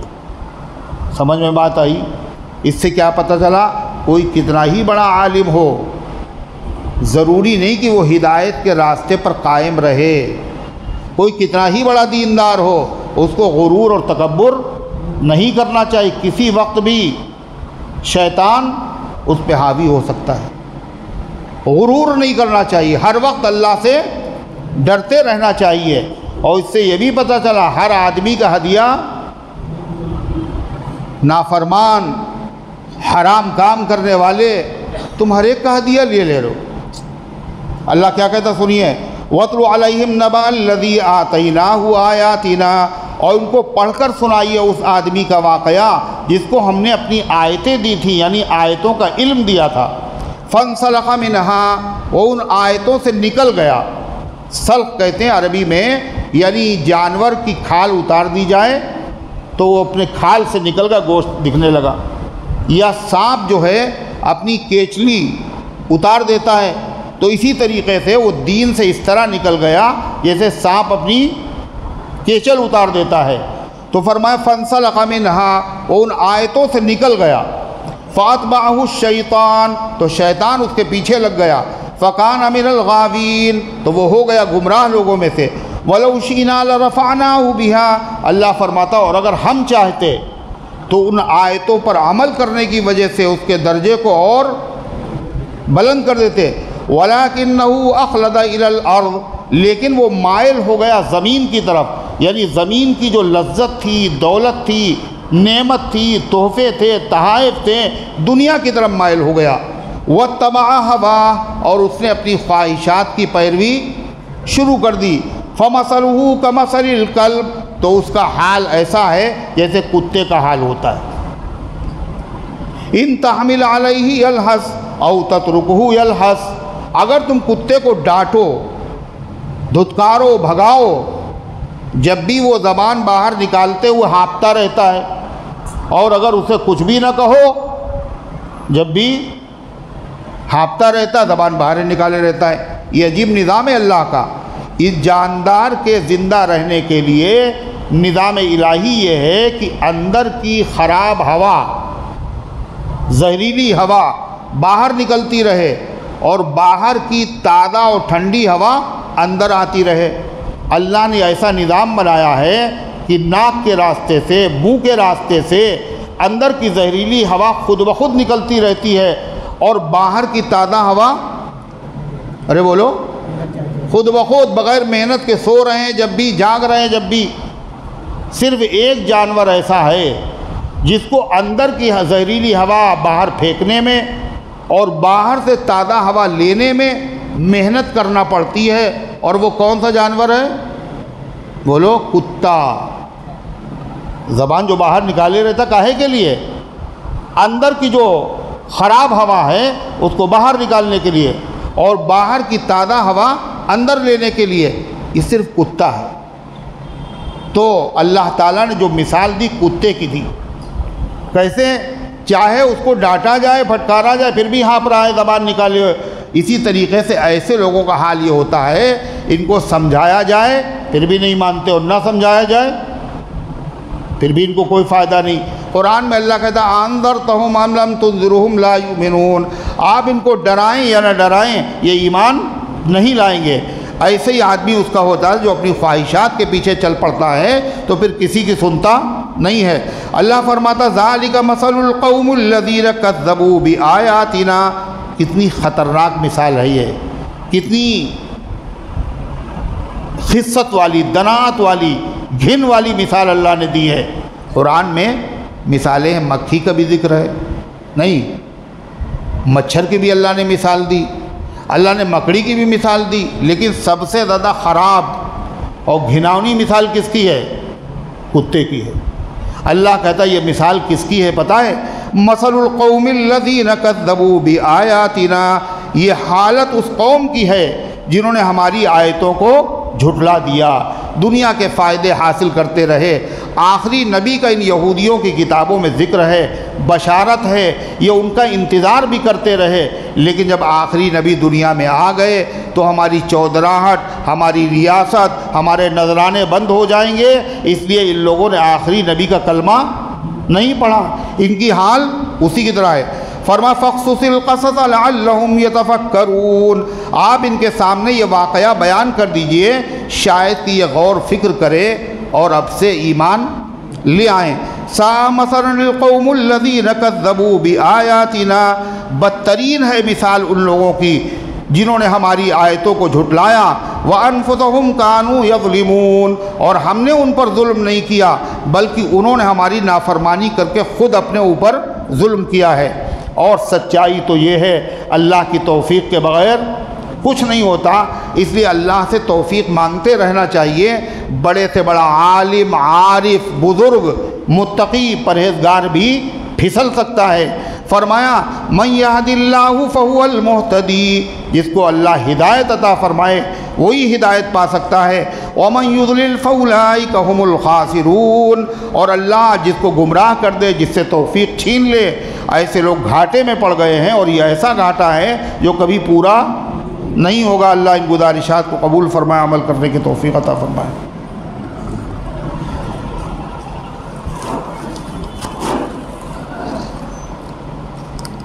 عقیل احمد صاحب کی طبیعت خراب ہے، اللہ تعالیٰ ان کو شفا عطا فرمائے۔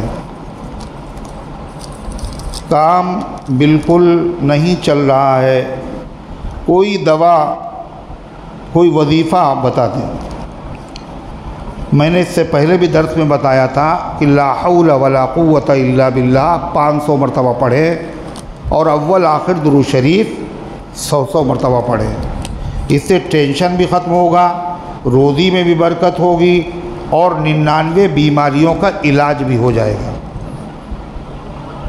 گوشت والے میڈیکل کالج میں بھرتی ہیں الو صاحب، اللہ تعالیٰ ان کے حال پر رحم فرمائے اور شفا عطا فرمائے۔ آپریشن ہو گیا، اللہ آپریشن کو کامیاب فرمائے۔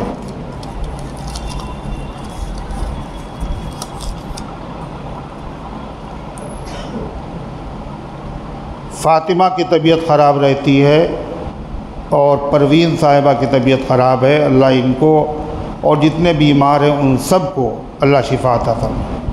خواب میں بلی کو زخمی دیکھنا کیسا ہے؟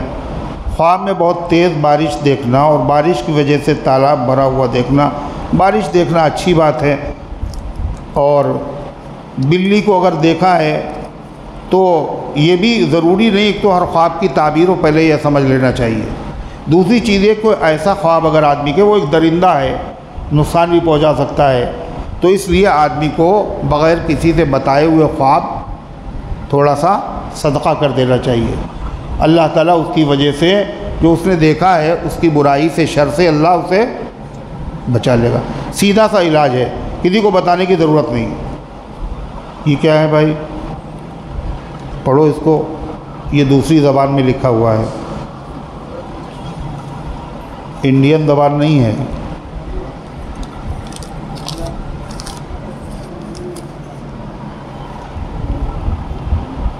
اللہم صلی علی سیدنا وعلی آل سیدنا کما تحب وترضى عدد ما تحب وترضى اللہم انت السلام ومنک السلام تبارکت یا ذا الجلال والاکرام ربنا آتنا فی الدنیا حسنہ وفی الآخرۃ حسنہ وقنا عذاب النار اللہم احفظنا من کل بلاء الدنیا وعذاب الآخرہ۔ اے اللہ ہم سب کی حاضری کو اپنی رحمت سے قبول فرما، ایمان کامل عطا فرما، اعمال صالحہ کے توفیق عطا فرما، نفس و شیطان کے دھوکے سے، برے کاموں سے، بری باتوں سے اے اللہ ہم سب کی حفاظت فرما۔ اے اللہ تیری توفیق کے بغیر کچھ نہیں ہوا، کچھ نہیں ہوتا، ہم سب توفیق کے طالب ہے اللہ، اچھے اعمال کرنے کی توفیق عطا فرما۔ اے اللہ گناہوں سے بچنا ہم سب کے لیے آسان فرما دے، شریعت پر چلنا آسان فرما دے، اس درس قرآن کو اپنی رحمت سے قبول فرما، اس کے فیض کو گھر گھر کے اندر پہنچا دے، اس کی برکت سے عقائد، اعمال، اخلاق، معاشرے کی اصلاح فرما دے۔ اے اللہ جہاں کہیں تیرے بندے پریشان حال ہے، غیب سے اے اللہ ان کی مدد فرما، جو بیمار ہیں، جنہوں نے پرچے دیے ہیں، زبانی کہا ہے، نہیں کہہ سکیں، اے اللہ تیرے بندے ہیں، تیرے حبیب صلی اللہ علیہ وسلم کے امتی ہیں، ان سب کے حال پر رحم فرما، ان سب کو شفا عطا فرما، حسن فاروقی کی والدہ کو شفا عطا فرما، اور امت کے تمام بیماروں کو شفا عطا فرما، تمام حاجت مندوں کی حاجتوں کو پورا فرما، جو غلط مقدمات پہ پھنسے ہوئے ہیں اے اللہ ان کو عزت کے ساتھ، اجلت کے ساتھ رہائی عطا فرما، جو اولاد سے محروم ہے نیک اور صالح اولاد عطا فرما، جو کاروبار کے اعتبار سے پریشان ہے اے اللہ حلال روزی حاصل کرنے کی توفیق عطا فرما اور کاروبار میں برکت عطا فرما۔ اے اللہ جن کو رشتوں کی طلب ہے اچھے رشتے عطا فرما دے، جن کے رشتے طے ہو چکے آسانی سے پائے تکمیل تک پہنچا دے۔ اے اللہ جو شادی شدہ ہے مگر اولاد سے محروم ہے ان کو نیک اور صالح اولاد عطا فرما۔ اے اللہ جو اولاد کی طرف سے فکروں میں مبتلا ہے ان کی فکروں کو دور فرما، جو ملازمت کی تلاش ہے میں اے اللہ ان کو اچھی ملازمتیں عطا فرما۔ اے اللہ ہمارے تمام اکابر، ہمارے تمام بزرگ اور تمام دین کا کام کرنے والے اے اللہ ان کی عمروں میں برکت عطا فرما۔ اے اللہ ان کے سائے کو ہم سب کے سروں پر تعدیر قائم فرما۔ اے اللہ جو دنیا سے جا چکے ان سب کی مغفرت فرما، جو تیرے بندے اور تیری بندیاں اے اللہ حج کے ارادے سے تیرے دربار میں آئے ہیں یا آ رہے ہیں اے اللہ ان کی آمد کو قبول فرما، ان کے سفر کو آسان فرما۔ اے اللہ ان کو صحیح صحیح ارکان ادا کرنے کی توفیق عطا فرما۔ اے اللہ ان کی مقبول دعاؤں میں ہم سب کا حصہ قائم فرما۔ اے اللہ ہم سب کو حرمین شریفین کی زیارت کا شرف عطا فرما اور بار بار عطا فرما۔ اے اللہ جو دنیا سے جا چکے ان سب کی مغفرت فرما، ہم سب کو اسلام پر زندہ رکھ، ایمان پر موت دے، ایمان والوں کے ساتھ حشر فرما، آمین یا رب۔